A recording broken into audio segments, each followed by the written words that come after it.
नमस्ते, मेरा नाम है रौनक दुबे और आप सबका स्वागत है हमारे चैनल एटिमोलॉजी नाउ पर।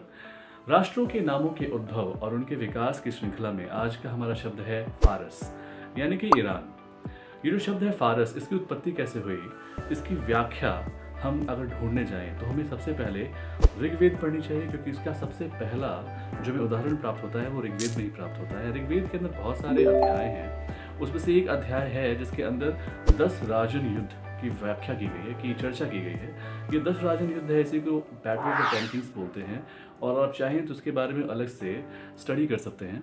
Battle of the ten Kings यानी कि 10 राजन युद्ध, इसके अंदर इस बारे में बताया गया है कि भारत के अंदर उस वक्त का जो भारत का भूभाग था, उसके कई क्षेत्रों में अलग अलग ट्राइब्स रहा करती थी, और उन ट्राइब्स के बीच भारत के ऊपर डोमिनेंस को लेकर के एक वॉर हुई थी, जिसमें राजा सुदाश जो कि इक्ष्वाकु वंश के नरेश थे, उनको विजय प्राप्त हुई। इस युद्ध में जो ट्राइब्स हार गई, सारी ट्राइब्स इक्वली इवॉल्व नहीं थी। कुछ ट्राइब्स जो थी जो जंगलों में रहती थी, कुछ ट्राइब्स ऐसी थी जो कि पहाड़ों में रहा करती थी। इस तरीके से बहुत सारे डिटेल्स हमें मिलते हैं। एक ऐसी ट्राइब थी जिसको कि अगर हम जिस प्रकार से उनका वर्णन मिलता है, अगर समझने की कोशिश करें तो वो हमें होमो हेबिलिस जैसे लगेंगे, यानी कि ऐसे लोग जो टूल्स मेकर हुआ करते थे स्पेशली, और उनका सबसे प्रमुख औजार या हथियार होता था वो फरसा हुआ करता था, जिसको कि संस्कृत भाषा में परशु बोलते हैं। जैसे कि परशुराम जो परशु लेकर चला करते थे, लाइक दैट। तो ये जो परशुधारी लोग थे, जब युद्ध में हार गए तो सजा स्वरूप या फिर उनको दंडित करने के लिए भारत से जब बैनिश किया गया, तो उन्हें भारत के उत्तर पश्चिम में अफगानिस्तान के पहाड़ों की भी दूसरी तरफ जाने के लिए मजबूर किया गया।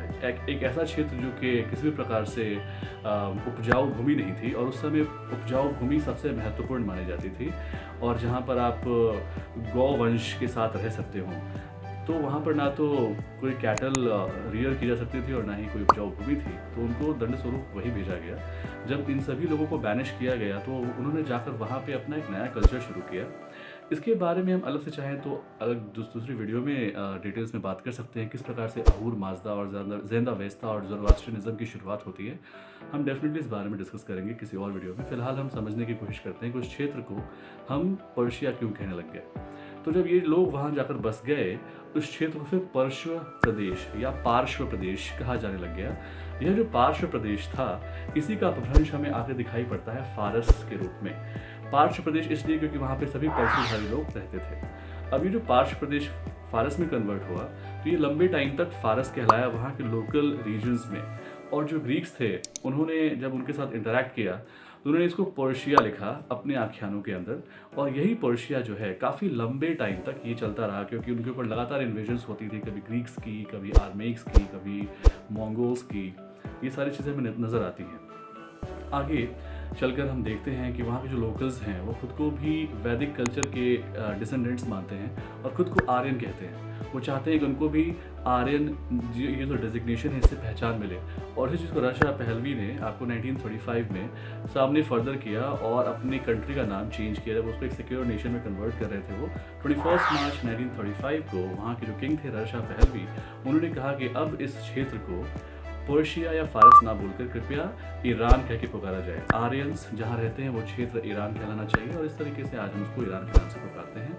आई होप आपको हमारी ये इन्फॉर्मेशन अच्छी लगी होगी। अगर पसंद आई है तो प्लीज़ हमारे चैनल को सब्सक्राइब करें, हमारे इस वीडियो को लाइक करें और आगे फर्दर प्रोपेगेट करें, इससे हमें बहुत हेल्प मिलेगी। Thank you.